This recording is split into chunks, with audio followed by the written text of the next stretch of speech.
Tuan-tuan, puan-puan, muslimin, muslimat dirahmati Allah Subhanahu Wa Taala. Alhamdulillah, pagi ini kita sambung kuliah kita.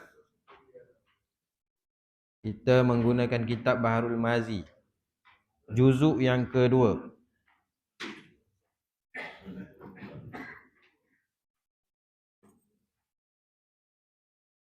Tengok muka surat 303, bab ke-80.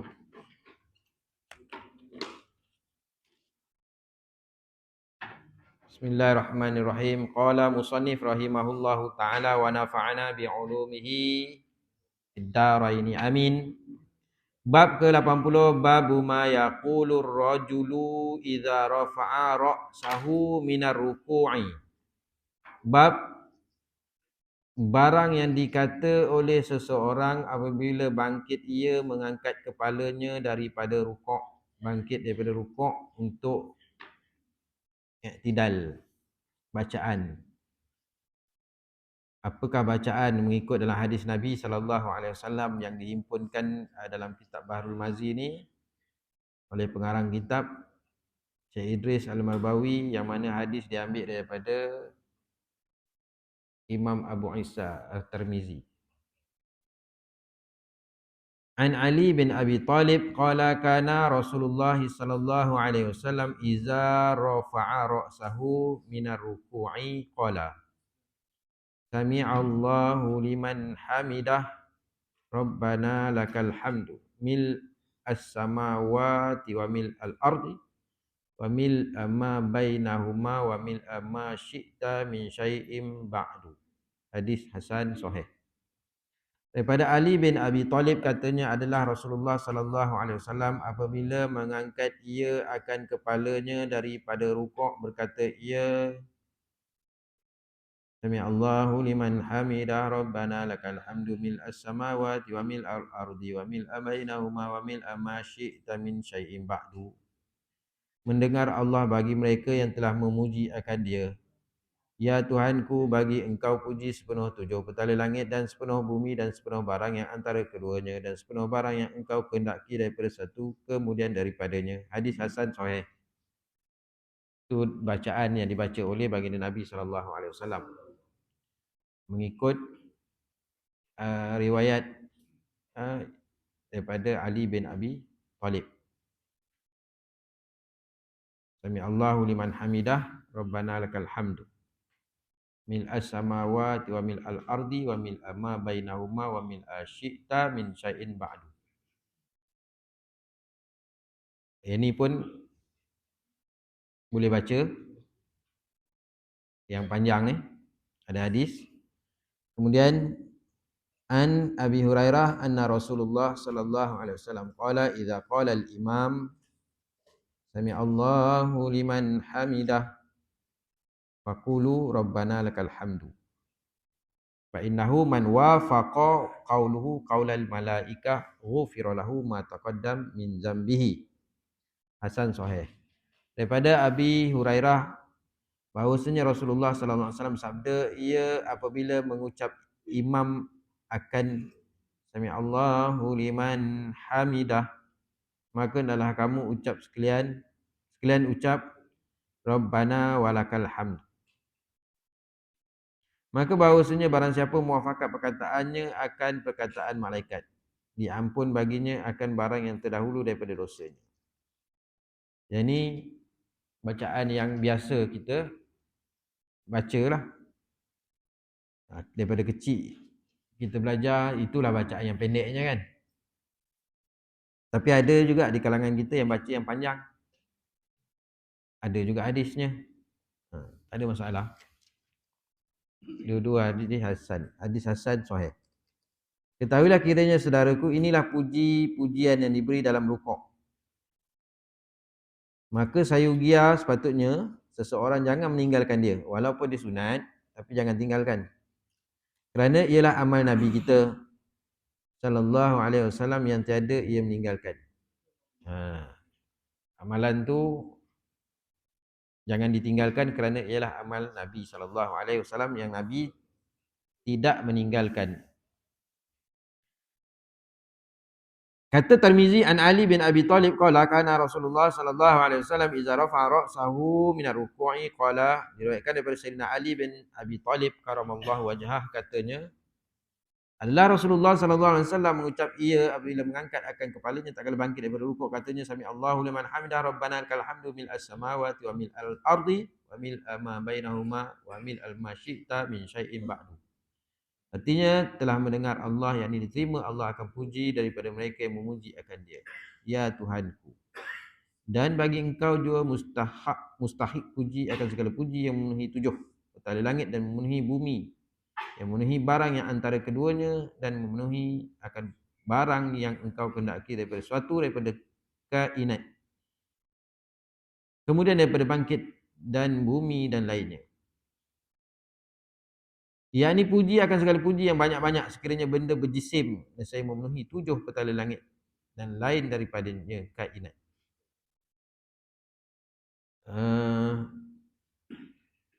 Puji tu kita puji masa kita rukuk tu. Subhana rabbiyal azimi wa bihamdih. Tu kita puji. Kita bangkit tu kita baca ya Tuhanku. Kita bangkit sami Allahu liman hamidah, telah mendengar Allah, yakni diterima Allah akan puji daripada mereka yang memuji akan dia. Masa bila kita puji tadi masa kita rukuk. Jadi masa kita rukuk tu kita puji, kita ingat betul-betul lah apa yang kita sebut tu. Kita faham apa yang kita sebut tu. Subhana rabbiyal azimi, maha suci Allah yang maha azim. Subhana rabbiyal azimi, kita puji Allah tu. Subhana rabbiyal azimi wa bihamdi, dan segala puji bagi dia. Kemudian bila bangkit tu Allah telah mendengar Allah, yakni telah terima akan puji daripada mereka yang memuji.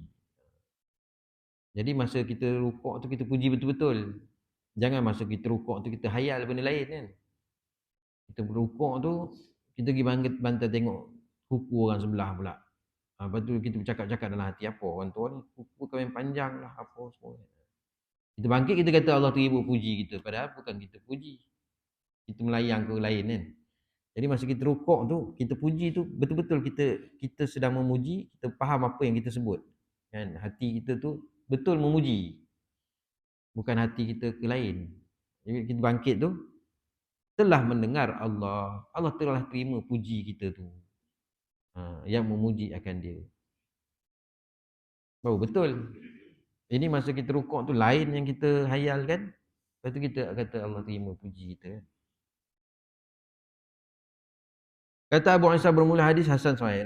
Dan bab ini ada riwayat daripada Ibnu Umar, Ibnu Abbas, Ibnu Abi Aufa, Abi Juhayfa dan Abi Sa'id, dan telah dikeluarkan oleh Imam Syafi'i dalam Al-Um dan Muslim dalam Sahihnya.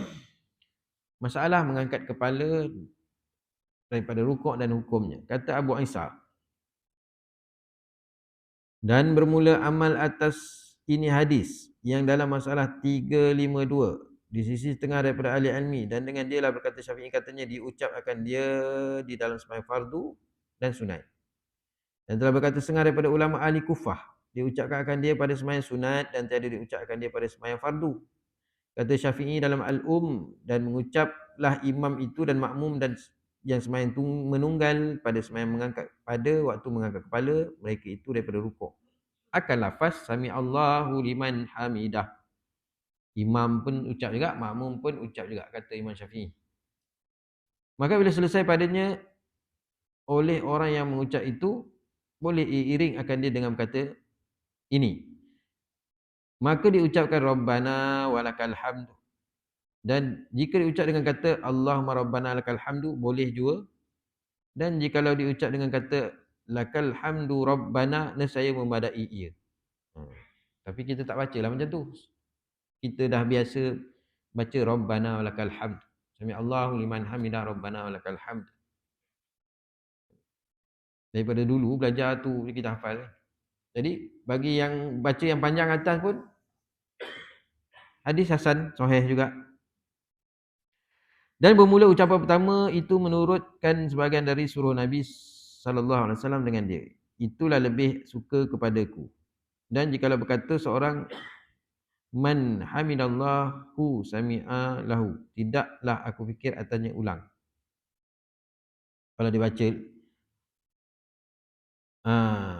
dia baca tu man, siapa yang memuji Allah, Allah dengar orang yang puji tu. Makna tu sama tapi dia punya apa?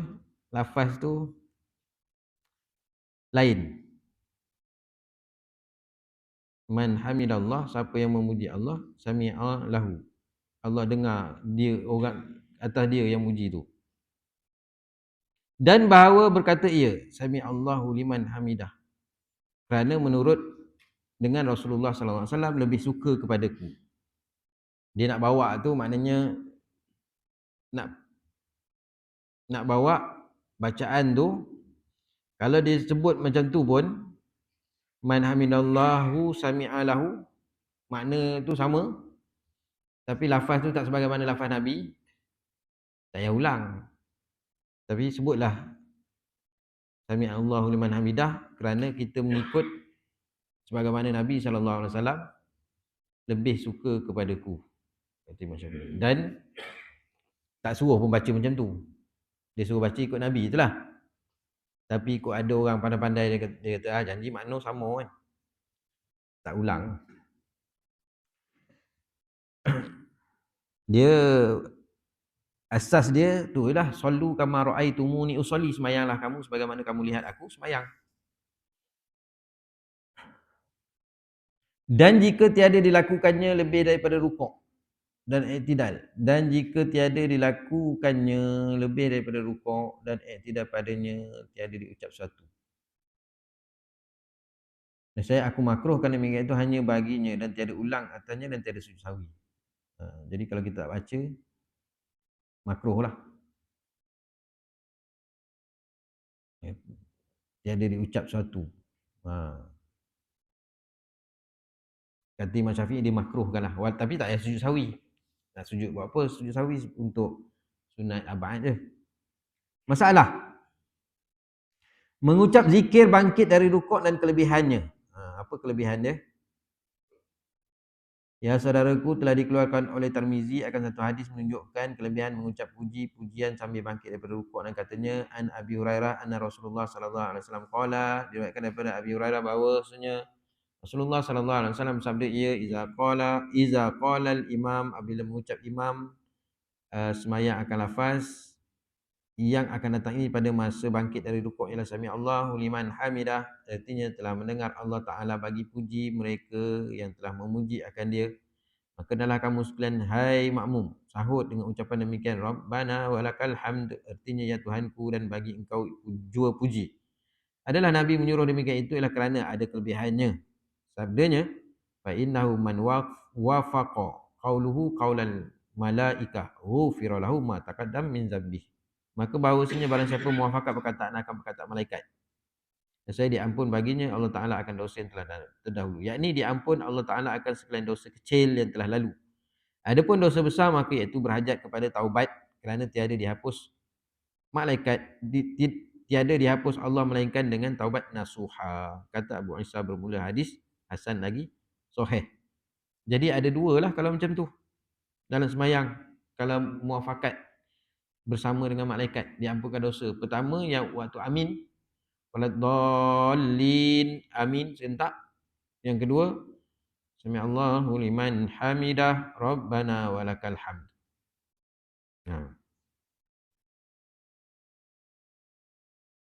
Jadi malaikat pun sebut benda yang sama.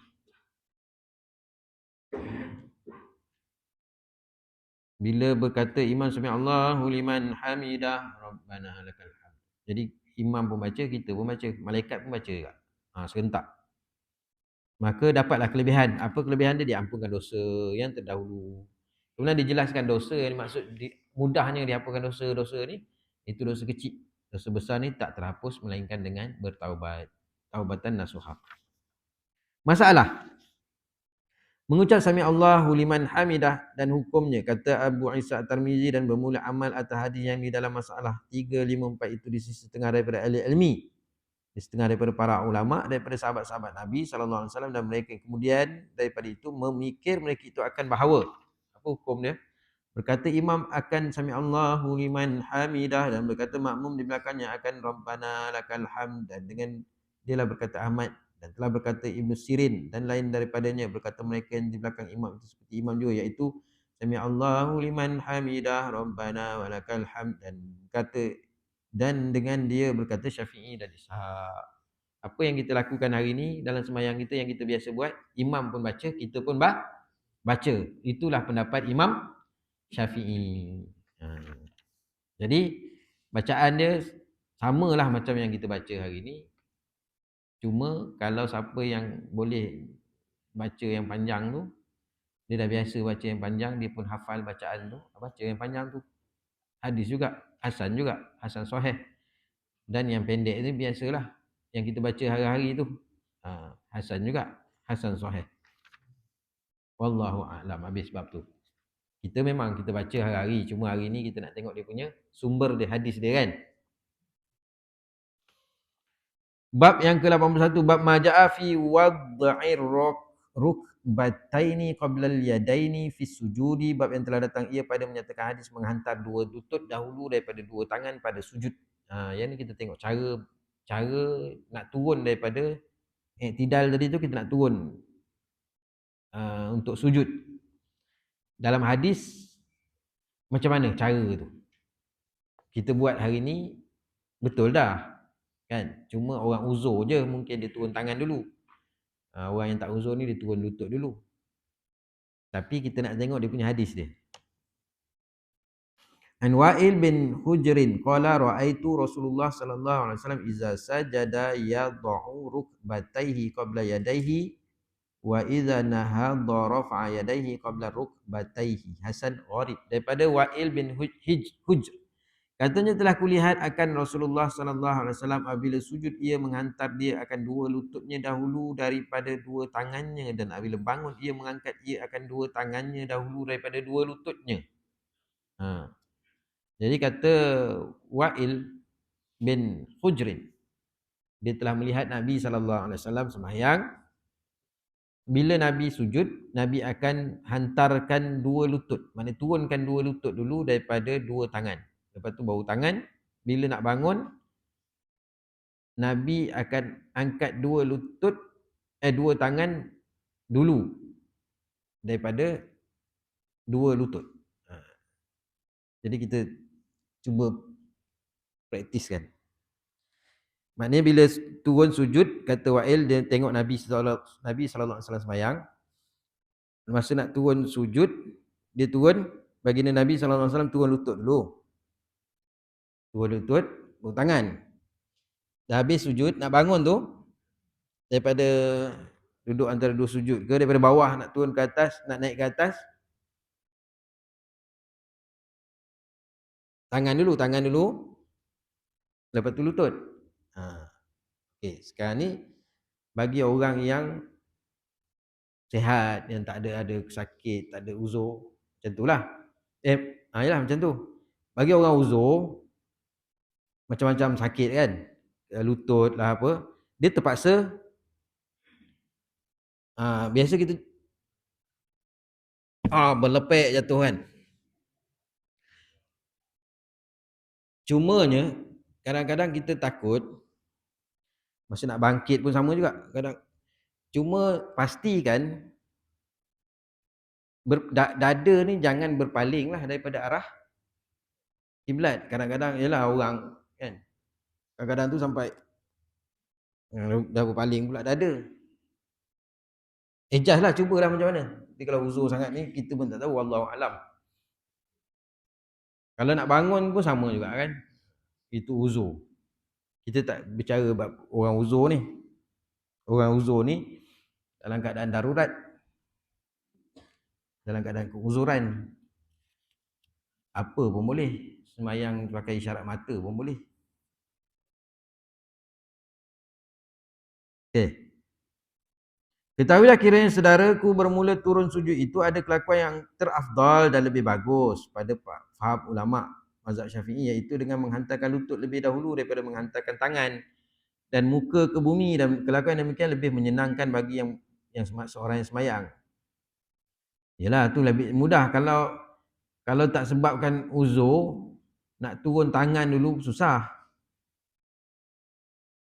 Jatuh tu berlepek jatuh. Tapi disebabkan uzur tu terpaksa. Tetapi jikalau menungkum dengan menghantarkan tangan lebih dahulu daripada dua lutut, maka iaitu berat sedikit pekerjaannya. Tetapi pada mazhab Maliki dengan demikian lebih afdal kepadanya. Maliki. Kerana demikian itu menampakkan lebih tawaduk dan menghinakan diri kepada Allah. Maka bagi tiap-tiap mazhab itu ada masing-masing dengan dalil dan hujahnya. Masing-masing ada dalil dan hujah. Jadi Maliki kata, mazhab Maliki, tetapi pada mazhab Maliki dengan demikian mana tadi? Tetapi jikalau menungkum dengan menghantar tangan lebih dahulu daripada dua lutut, maka itu berat sedikit pekerjaan. Tetapi pada mazhab Maliki dengan yang demikian mana? Turun tangan dulu. Lebih afdal pada dia, kerana demikian itu menampakkan lebih tawaduk dan menghina diri kepada Allah Subhanahu wa taala. Kata Maliki, kalau turun macam ni dulu. Kita Syafi'i. Ni Maliki, dia kata bila turun macam tu nampak ada tawaduk tu, nampak sifat tawaduk tu ada, nampak kehinaan tu ada.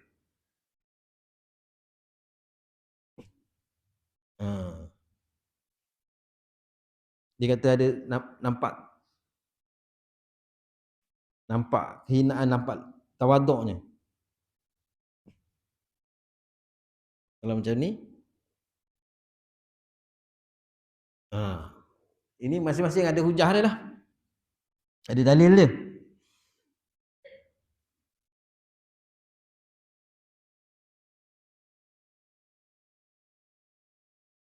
Maka bagi tiap-tiap mazhab itu ada masing-masing dengan dalil dan hujah. Adapun dalil bagi mazhab Syafi'i ialah zahir seperti hadis. Pada mazhab Syafi'i zahir seperti dalam hadis lah. Turun lutut dulu. Mazhab Syafi'i ini dia lebih ni sikit. Dia lebih halus, lebih berhati-hati. Contoh dalam bab pegang anjing. Kering ke tak kering kan? Kita nak berhati-hati. Sebab dia kata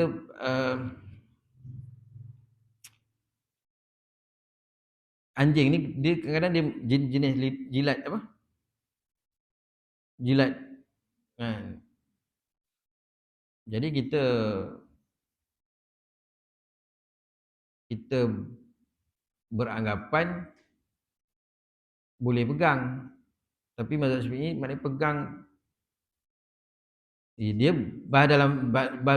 dalam asalnya ialah air liur anjing tu, jilatan tu. Kan? Jadi bulu tak najis, jilatan dia tu. Jadi mazhab Syafi'i, sebab tu kadang-kadang kita tengok orang Arab dia beli anjing. Trend sekarang pegang kan. Dia kata jilatan dia. Sebab kalau kita baca kitab fiqh tu, Nabi suruh basuh bekas bejana yang kena jilat tu kan. Basuh dengan 7 kali air tu, 6 sekali air tanah, 6 air mutlak tu. Jilatan. Jadi Imam Syafi'i kata anjing ni dia kan, dia pun jenis jilat bulu juga betul. Kucing memanglah kucing. Anjing ni pun jenis jilat juga kan. Jadi mazhab Syafi'i dia lebih berhati-hati.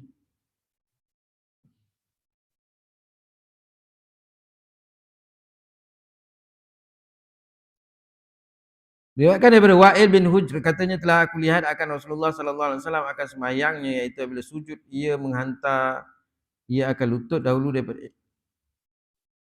daripada dua tangannya, maka bila sudah turun lutut dahulu maka ia pun meletakkan tangan langsung sujud. Wa iza nahadha rafa'a yadayhi qabla rukbatayhi, dan apabila bangun Rasulullah sallallahu alaihi wasallam kerana berdiri mengangkat akan dua tangan dulu daripada dua lutut. Kerana apabila dia angkat dua lutut dahulu, saya nampak rupa pungkur yang dahulu betul berdiri. Pungkur, orang Kedah itu pungkok. Maka demikian itu hodoh rupa kelakuan sembahyang dan kepayahan pada orang yang mengerjakan. Nampak punggung dia naik. Bermula hadis hasan lagi sahih. Lagi gharib. Masalah sujud dan kelakuannya. Kata Abu Isa Tirmizi dan bermula amal atas hadis di atas masalah 356. Iaitu sebagaimana yang Wa'il nampak Nabi SAW, cara Nabi turun tu, lutut dulu, letak tangan, sujud. Lepas tu nak bangun, tangan dulu, lutut, slow-slow naik. Bermula amal atas hadis di atas masalah 356, itulah di sisi kebanyakan ahli ilmi memikir-mikir akan bahawa dihantar oleh seorang itu akan lutut dahulu daripada dua tangan, dan apabila bangun berdiri angkat akan tangan dahulu daripada dua lutut. Kata Imam Syafi'i dalam Kata Imam Syafi'i dalam Al-Um. Ni kitab induk dia lah ni, kitab Imam Syafi'i. Kitab Al-Um. Dan aku sukakan bahawa memulakan mengucap takbir hal keadaannya berdiri. Dan turun tunduk dalam keadaannya sujud. Dan aku sukakan bahawa memulakan mengucap takbir Allahu Akbar tu hal keadaannya berdiri, dan turun tunduk di dalamnya hal keadaannya sujud. Kemudian adalah mula-mula barang dihantar atas bumi daripadanya ialah dua lutut, kemudian dua tangan, kemudian mukanya. Satu-satu lah. Lutut, tangan, muka. Dan jika dihantarkan muka dahulu daripada dua tangan atau dua tangan dahulu daripada dua lututnya, tiadalah aku suka demikian itu. Kata Imam Syafi'i, tak suka. Aku tak suka macam tu, Imam Syafi'i kata kan. Dan tiada ulang sembahyang dan tiada sujud sahwi atasnya. Jadi Imam Syafi'i kan dia mujtahid mutlak. Sebab berfatwa ni, dia boleh keluarkan fatwa ikut walaupun tak selari, tak sama dengan dia punya guru dia. Jadi kita mazhab Syafi'i ikut sebagaimana Imam Syafi'i.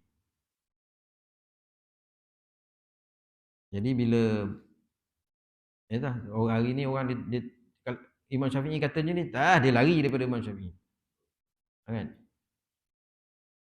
Ulama-ulama dalam mazhab Syafi'i semua membahaskan tak sah. Mesti aku terima nikahnya, kan? Dia tak ada lari. Dia kira nak asing daripada orang, lepas tu orang pun kelang kabut, dia pun relax. Dia hujah ni. Orang clear lah mazhab Syafi'i, kan? Buat apa nak kelang kabut pergi nak tunjuk terror. Jadi dah Tok Guru kita keluar pula pandangan. Masing-masing kata tak sah. Dia lari daripada apa yang kata mazhab Syafi'i. Mazhab Syafi'i kata aku lebih suka kunut itu dibuat berterusan. Dia tak ada, lari daripada mazhab Syafi'i. Seolah-olah tengok macam mazhab Syafi'i dia lagi terror kepada mazhab Syafi'i. Seolah-olah macam tu kan. Kita ni orang awam ikut sebagaimana yang diijtihadkan, difatwakan oleh mazhab kita dan telah termaktub. Malaysia ni bermanhajkan tiap-tiap hari Jumaat dah dipesankan. Sekarang ni kita tak lari daripada empat mazhab. Empat mazhab, tapi kita ni mazhab Syafi'i. Manhaj kita punya fiqh kita mazhab Syafi'i. Tauhid kita bermanhajkan daripada pelopor kita Abu Hasan Al-Asy'ari, Abu Mansur Al-Maturidi. Kalau tasawuf Junaid Al-Baghdadi, Imam Al-Ghazali. Nak ingat supaya jangan jadi keliru. Kan apa orang kita belajar daripada kecil batal wuduk suami isteri, ada syahwat ke tak ada syahwat ke mazhab Syafi'i. Tiba muncul tak ada ni pula, dah tak batal pula. Kita jadi agak keliru lah. Kata Imam Syafi'i, dan sujud seorang atas 7 anggota. 7 anggota. Sujud ni 7 anggota. Muka, 2 tapak tangan, 2 lutut, haluan 2 tumit. Haluan 2 tumit. Haluan 2 tumit. Jari tu. Muka, ni anggota sujud paling besar sekali. Jangan tutup.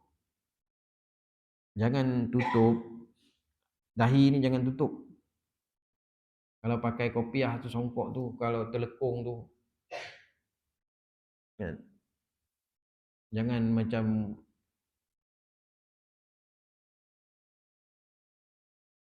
wak dogol apa istilah dalam kartun dulu kan, pakai cenia kan. Apalah Roman. Nanti kan sujud tak kena tempat sujud. Anggota besar ni tak boleh tutup. Ni tak boleh tutup. Kan? Tapi kalau tangan ni tak apa kita tutup. Orang perempuan dia atas telekung tak apa. Kaki tu kain pelekat, kita pakai kain pelekat labuh sangat pun, kaki kita tu dalam kain pelekat kita, ataupun kita tutup dengan stokin, tak apa. Tapi yang ni tak boleh.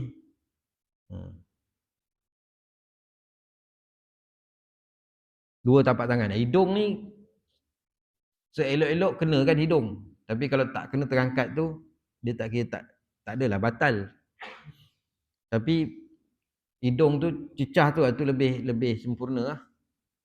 Lebih nampakkan tawadukkan tu, kehinaan.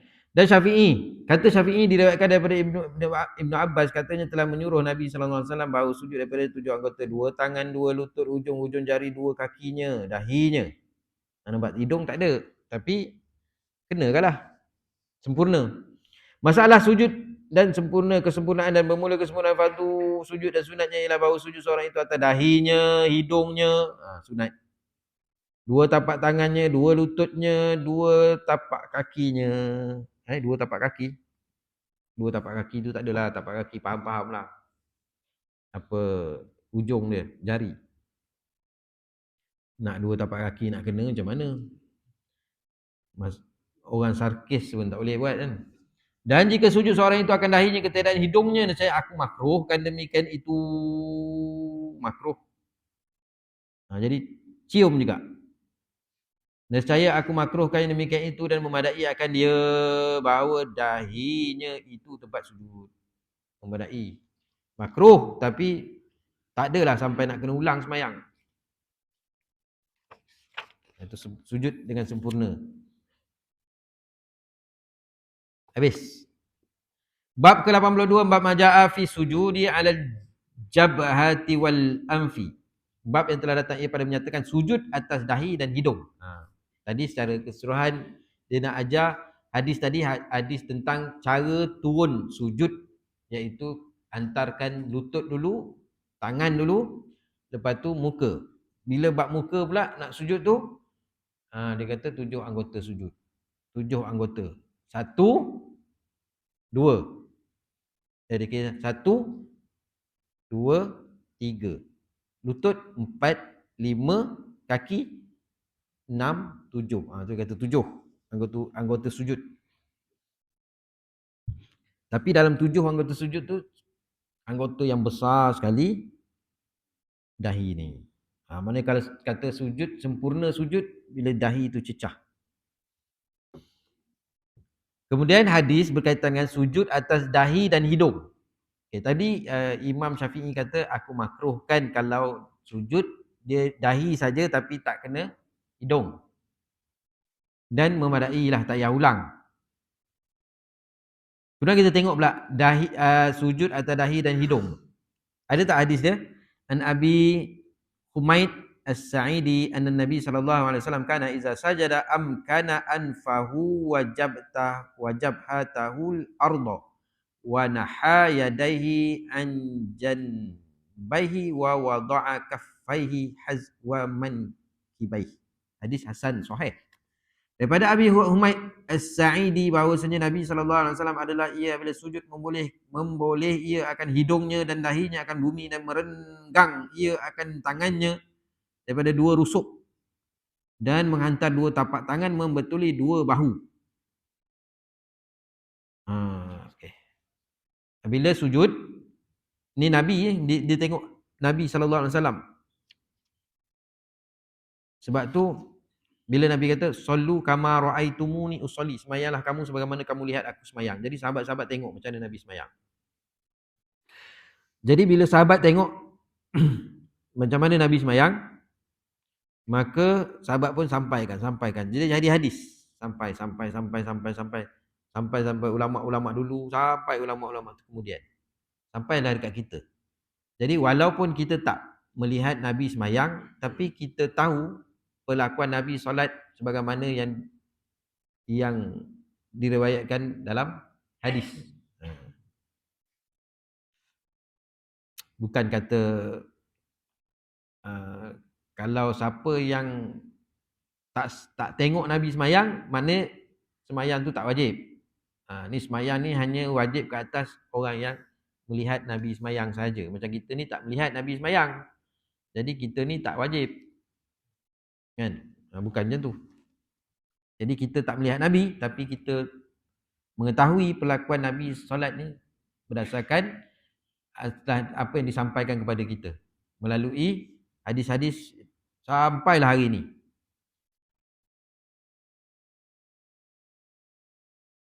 Satu-satu kita tengok hadis ni. Bahrul Mazi ni bagus, kita tengok daripada mula-mula bab takbir sampai cara sujud, semua dia ajar berdasarkan hadis. Lebih jelas, lebih apa orang kata, lebih bertambah kita punya ilmu, lebih confident. Ketahuilah kiranya saudara, bermula setengah daripada fardu sujud itu ialah atas dahi yang terbuka. Jangan tutup. Risau juga tengok ada di kalangan kan ahli-ahli masjid yang kadang-kadang dahi pun tak nampak ni, macam mana kita kata. Ataupun masa dia semayang dia akan angkat sikit. Dan sunat pula disentuh hidung ke bumi, sunat. Bagaimana telah diterangkan oleh Imam Syafi'i dalam masalah 358 sebelum ni tadi. Dan di sini telah didatangkan oleh Tirmizi akan hadis katanya an Abi Humaid As-Sa'idi anna Nabi sallallahu alaihi wasallam kana idza sajada amkana anfahu wajabahatahu al-ardh, diriwayatkan daripada Abi Humaid As-Sa'idi radhiyallahu anhu bahawasanya Nabi sallallahu alaihi wasallam adalah ia apabila sujud memboleh ia akan hidungnya dan dahinya kena bumi, yakni dijadikannya dahinya terbuka dan kena ia di bumi sekira-kira satu yang memberi bekas. Dan saya ada tinggal bekas sujudnya, dan begitu juga hidungnya itu kena juga di tempat sujud itu. Maknanya kalaulah kita sujud, macam kalau kat atas sejadah tu, atas ni memberi bekas. Kalau kat tanah tu kita sujud, nampak lekuk tanah tu. Kalau tanah lembik lah. Jangan sujud colek sikit je.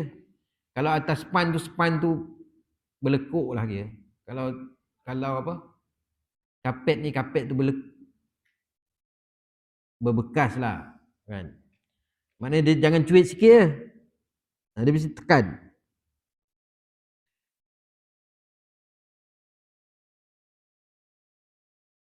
Sekira-kira satu yang memberi bekas, dan saya ada tinggal bekas sujudnya. Sini tak adalah tinggal bekas. Tapi kalau kita semayang kat tanah tu, adalah. Kalau kat pasir tu nampaklah kesan, oh ni tanda bekas sujud. Begitu juga hidung, itu juga kena tempat sujud. Wa naha yadaihi an janbaihi, dan akan dua tangannya yakni sikunya daripada dua lambung. Wa wada'a ka'affaihi hazwa mankibaihi, dan dihantar ia akan dua tapak tangannya membetuli dua bahu. Jangan sampai ke depan sangat, dua bahu. Dan demikianlah kelakuan Nabi sujud itu. Kata Abu Isa bermula hadis hasan lagi sahih, dan pada bab ini ada riwayat daripada Ibnu Abbas, Wa'il bin Hujr dan Abi Sa'id.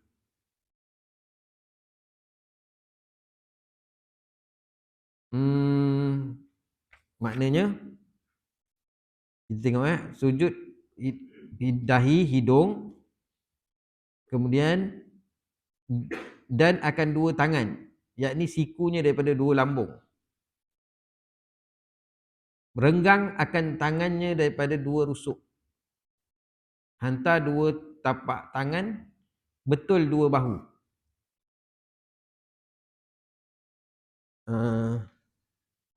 Ni lambung. Lambung kan? Jangan macam ni ya. Ni bahu. Dia tak adalah sampainya lah. Ataupun macam ni. Macam ni. Betul lah tu kan? Yang kita buat tu betul dah. Cuma hari ni kita tengok dia punya hadis lah. Rasanya tak ada orang ke depan tangan macam tu kan. Melainkan budak-budak kecil ni kan, dia baru-baru belajar, dia main-main tu lah. Tu tangan macam tu kadang kan. Kadang-kadang melepek dia. Macam katak ya, tu budak-budak. Orang tua belum nampak lah macam tu. Masalah sujud atas dahi dan hidung, kata Abu Isa, dan bermula amal atas hadis dalam masalah 359 itulah di sisi ahli ilmi yang mujtahidin daripada sahabat dan tabi'in bahawa sujud seorang atas dahi dan hidungnya. Maka jika sujud ia atas dahi dengan ketiadaan hidung, maka sungguhnya kalau dia dahi je tak kena hidung, hidung tu dia tak kena kat bumi, telah berkata satu kaum daripada ahli ilmi memadai akan dia, cukup sah dah. Dan berkata oleh yang lain daripada mereka itu tiada memadai akan dia hingga sujud atas dahi dan hidung. Jadi situ ada juga pandangan kata tak memadai. Tak memadai ni nak kata sah tu, tapi Imam Syafi'i kata hidung tu sunat. Masalah sujud yang kena setengah dahi apa hukumnya, kata Syafi'i dalam Al-Um, dan jikalau sujud seorang atas setengah dahi tiada kena sekalian, aku katakan makruh demikian itu, dan tiada ulang atasnya sujud kerana bahawa sujud atas dahi juga nama dia setengah daripada dahi. Dahi ni macam ni kan, ni dahi setengah je, sini ke kan. Kalau penuh ni lagi bagus lah. Jadi kalau setengah pun kata Imam Syafi'i tak kena semua, makruh. Kata Syafi'i, dan jikalau sujud atas hidung tiada kena dahi, hidung kena, hidung panjang, dahi tak kena, nescaya tiada memadai, tak sah kerana dahi itu tempat sujud. Ada pun sebab suruh sujud wallahu alam atas hidung ni kerana sehubungan dengan dia dan hampir bagi meratakan kenanya. Dan jikalau sujud atas dahi, hidungnya tiada kena dahi ke tempat sujud, tiada memadai akan dia. Tiada memadai maksud sini tak sah kerana dahi itu tempat sujud. Dahi ni tempat sujud. Ada pun sebab suruh sujud atas hidung kerana hubungannya dengan dia dan hampir bagi meratakan kenanya. Masalah sujud atas pipi dan kepala apa hukum? Kata Imam Syafi'i, dan jikalau sujud seorang atas pipi atau pelipisnya, nescaya tidak memadai akan dia sujud kerana dahi itu tempat sujud. Pipi pula tak boleh, tak sah. Dan jikalau sujud seorang atas kepalanya padahal tiada menyentuh dahi akan buminya, tiada memadai juga. Dia pacak kepala dia, dahi tak kena, tak memadai, tak sah juga. Dan jikalau sujud atas kepala maka tersentuh suatu daripada dahi akan dia, saya memadai akan dia sujud insya-Allah taala. Dia kepala tapi kena juga sesuatu daripada dahi, kena juga dahi sikit, sah. Masalah sujud atas dahi bertutup kain apa hukumnya, kata Syafi'i, dan jikalau sujud seorang itu atas dahinya dan melapisi dahinya oleh kain atau lainnya, nescaya tiada memadai oleh sujud itu, melainkan bahawa ada ia luka, maka jadilah yang demikian itu uzur. Sebab tu kain kalau orang pakai serban contoh kan, dia pakai kain serban ataupun dia pakai style ulama-ulama Fatani kan, style macam ni ataupun kita letak macam ni, tiba-tiba masa kita nak sujud tu, masa kita nak sujud, ni pun orang perempuan kan, dan pakai telekung kan, masa nak sujud tu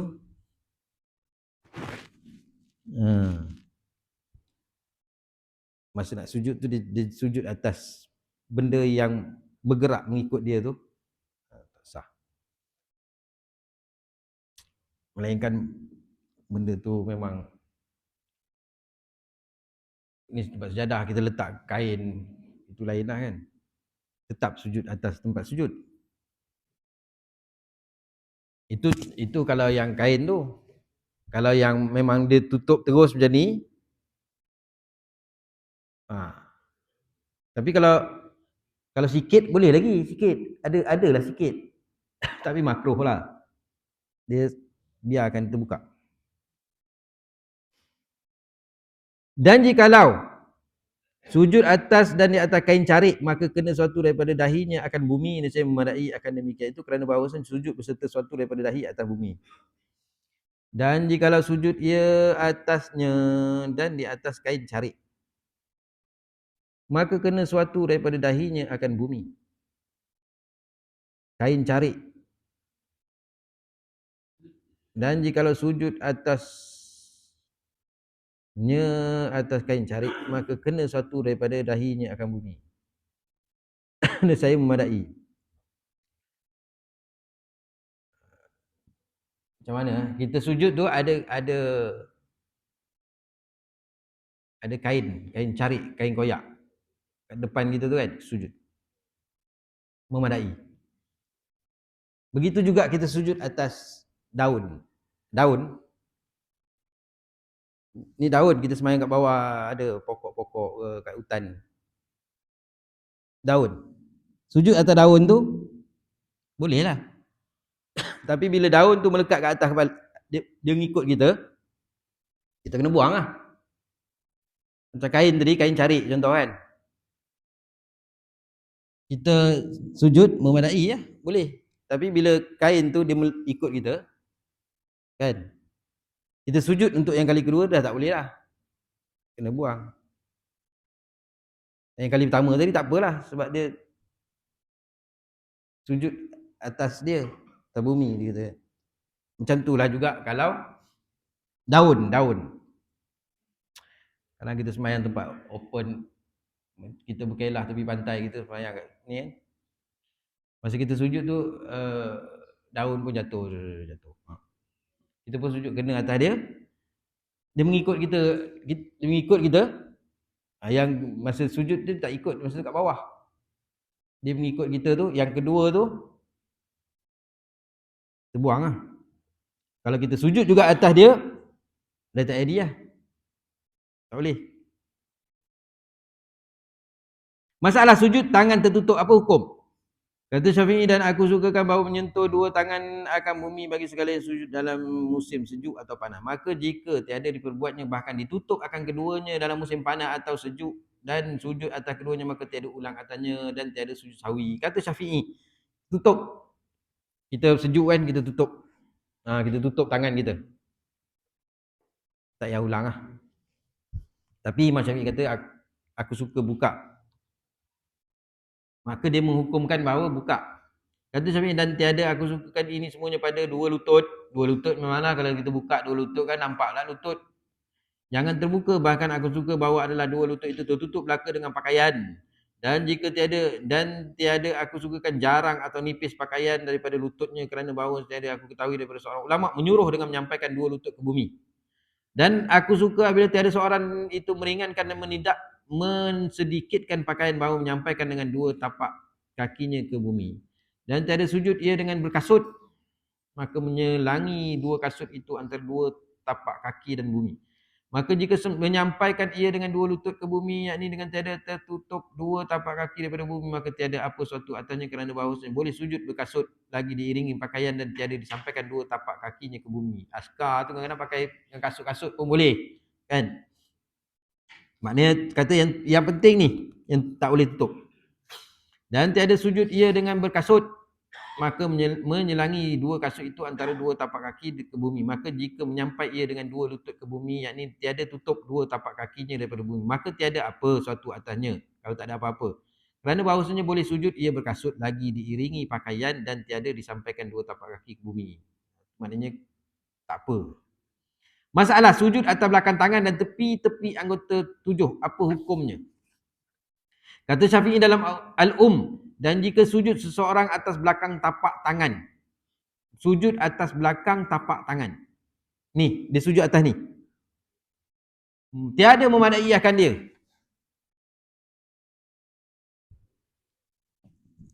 Dia sujud macam tu.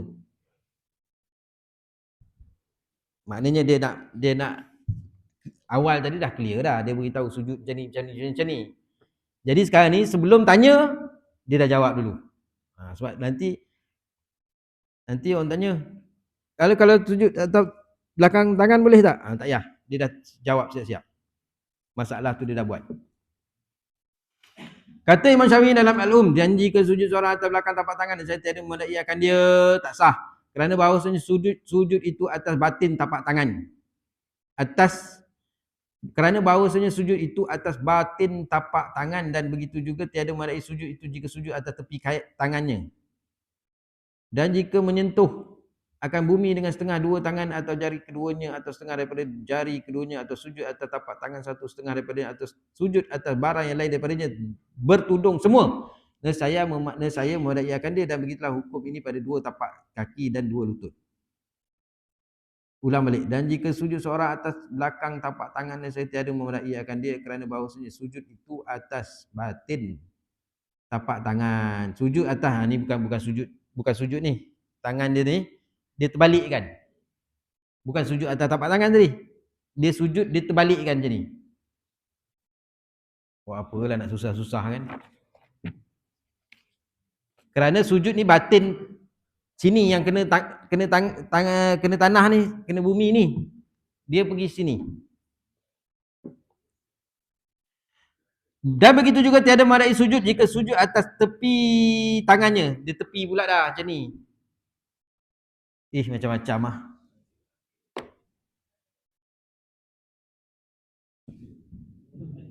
Okey. Ataupun dia kata tepi.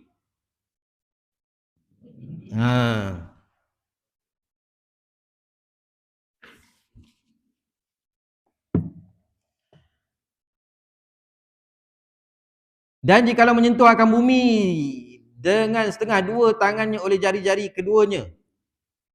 Ada pula, dia adalah kena. Tapi dia macam ni juga. Atau setengah daripada kedua jari atau sujud atas tapak tangan. Atau setengah daripadanya. Sujud atas tapak tangan. Atau sujud atas barang yang lain daripadanya. Bertudung semua. Tapak tangan. Sujud atas tapak tangan tapi bertutup. Bertutup semua. Dan saya memadai akan dia. Maknanya dia kata sujud pakai tapak tangan. Tapi bertutup semuanya. Saya memadai akan dia. Dan begitulah hukumnya pada dua tapak kaki dan lutut. Sama juga tapak kaki tu janganlah terbalikkan apa semua nak sengit-sengit ke apa. Dia ikut. Itulah. Dan kata Syafi'i, dan inilah mazhab yang muafakat dengan hadis. Kata Syafi'i, dan ada satu lagi kaul ulama bahawasanya bila sujud seorang atas dahinya atas sesuatu daripadanya dengan ketiadaan lain daripadanya, nescaya memadai. Dan ada lagi satu kaul ulama bahawasanya bila sujud seseorang atas dahinya atau atas satu daripadanya dengan ketiadaan lain daripadanya, nescaya memadai kerana bahawasanya diqasadkan dengan sujud itu ialah qasadkan muka kerana menyembah Allah Ta'ala. Dan bahawasanya Rasulullah SAW berkata, sajada wajhiya lillazi khalaqahu wa syaqqahu sam'ahu wa basarahu. Dan telah sujud mukaku bagi Tuhan dan yang menjadikan dia dan mencarikan pendengaran dan penglihatannya. Maka bahawasanya menyuruh Nabi dengan membuka muka dan tiada disuruhnya dengan membuka lutut dan tapak kaki. Masalah sujud tersungkur apa hukum? Okey, sekarang ni sebenarnya yang jelas, yang betulnya yang tadi dah clear dah. Cuma dia bawa masalah-masalah yang jarang-jarang. Kadang-kadang sebelum orang tanya, baik dia jawab dulu. Kan, benda pun tak berlaku pun kadang-kadang. Tapi tak apa, inilah bezanya kitab-kitab lama lah. Ni sebenarnya kitab lama. Macam kalau kita baca bab kitab-kitab Buryatul Tulab ke, Kadang-kadang bahas bab najis tu, bab menyentuh kemaluan, sampai kemaluan, menyentuh kemaluan tu, sampaikan dia membahaskan kemaluan yang dah hancur, kena lenyek-lenyek itu. Adakah batal juga? Sampai itu sekali. Padahal kita pun tak terfikir nak tanya soalan macam tu kan. Tapi macam tu sekali. Sebab tu kita lama ni, as-su'al, al-jawab. Dia ada situ soal jawab, soal jawab. Dia sendiri buat soal jawab, soal jawab. Jadi macam kitab ni lah. Kita tak tanya pun, kita rasa baru nak tanya, oh rupa ada dalam ni lah. Sujud tersungkur apa hukum, kata Syafi'i dalam Al-Um. Dan jikalau bahawasanya seseorang lelaki turun tunduk supaya ia sujud, lalu tersungkur. Oh, sungkur. Berlobos jatuh, tersungkur. Maka tersungkur ia atas setengah daripada tubuhnya, kemudian membalikkan ia akan mukanya dan sujud langsung. Maka kenalah dahinya ke bumi tempat sujud. Nescaya tiada terbilang dengan ini sujud, kerana bahawa tiada kembalinya itu kerana sujud. Jikalau bahawa seorang itu turun tunduk supaya ia sujud, lalu tersungkur daripada tubuhnya, kemudian membalikkan ia akan mukanya. Dia pun naik, dia naik itu terus sujudlah terus. Maka kenalah dahi ke tempat sujud, nescaya tiada terbilang dengan ini sujud, kerana bahawasanya tiada kembalinya itu kerana sujud. Dia tersungkur kan, lepas tu dia pun terus jadi dia terus dah kono tu. Jadi dia jatuh tu sebenarnya bukan nak sujud. Dia kena dahi tu pun bukan sebab dia sujud, dia tersungkur. Jadi dia kena tak adalah ulang, tapi dia kena naik lah sikit. Kalau dia kira dia sujud lah, tak madai dia tu. Dan jikalau membalik ia akan tubuhnya dengan menghendaki sujud, maka kena dahi akan bumi, nescaya memadai. Memang dia, jika membalik ia akan tubuhnya dengan menghendaki sujud, dia pun memang dia balikkan tu nak sujud. Lepas tu kena dahi akan bumi, nescaya memadai. Tadi dia membalikkan tu sebab dah tersungkur nak balikkan tu, lepas tu alang-alang lah. Dan begitu juga jikalau turun mengenakan bumi dan muka yang tiada dikehendaki sujud, maka dikenakan dahi ke bumi supaya sujud, namanya terbilang demikian itu akan sujud. Dan jikalau dari mula turunnya kehendaki sujud dan hendaknya turun itu tiada lain daripada sujud, dan saya terbilang dengan dia bagi akan sujud. Kalau dia turun tu memang nak sujud, dia macam ni lah, kita tengah semayang, tiba-tiba ada cucu, anak dah besar-besar kan, cucu dia main kapal roket tu, kapal terbang roket tu, atuk tengah semayang, dia pun kena depan dahi betul, atuk dia pun terus rukuk lah, tak sah kan. Dia turun tadi bukan turun rukuk, dia mengelak, lepas tu dia terus halang. Dia makna dia tadi dia elak kapal terbang tu, begitu juga sujud. Tapi kalau memang atuk dia ngam-ngam, kapal terbang tu pun sampai kan, memang dia sujud, dia rukuk. Macam itulah juga, memang dia tadi. Dan jikalau dari mula turun hendak sujud dan hendaknya turun itu tiada lain daripada sujud, dan saya terbilang dengan dia baginya akan sujud. Dia memang nak sujud, lepas tu tersungkur.